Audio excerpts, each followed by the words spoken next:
Deux questions à Salomé Nached, étudiante. Je suis quasiment non-voyante et doctorante en biologie. J'ai fait une licence de sciences du vivant, puis un master de biologie moléculaire et cellulaire à Sorbonne Université. Et ensuite, j'ai décidé de continuer en doctorat. Donc là, je fais une thèse dans un laboratoire de recherche, ce qui veut dire que pendant 3-4 ans, je travaille sur un projet scientifique tout en me formant à devenir chercheuse. Et donc, je suis là pour discuter des métiers scientifiques, notamment avec les jeunes qui sont en recherche de ce qu'ils vont faire après le bac.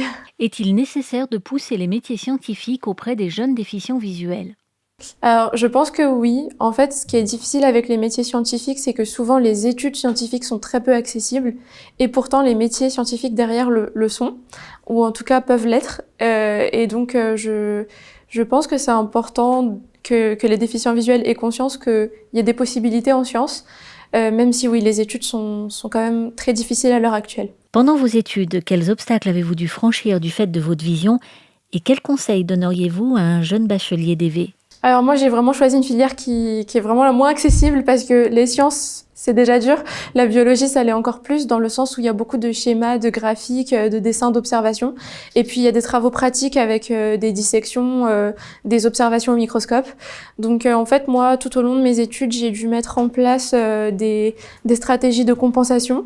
Ça pouvait être des choses toutes simples comme fabriquer des embryons en pâte à modeler ou utiliser des Legos pour me représenter les molécules ou acheter des animaux en plastique pour pouvoir avoir une idée de leur anatomie.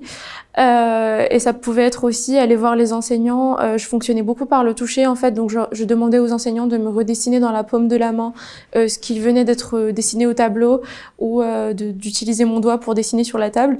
En tout cas, voilà, beaucoup de défis liés au fait que la biologie est vraiment une science d'observation. Je conseillerais à quelqu'un qui veut se lancer dans des études scientifiques et qui est déficient visuel de vraiment maîtriser à 100% son outil de travail.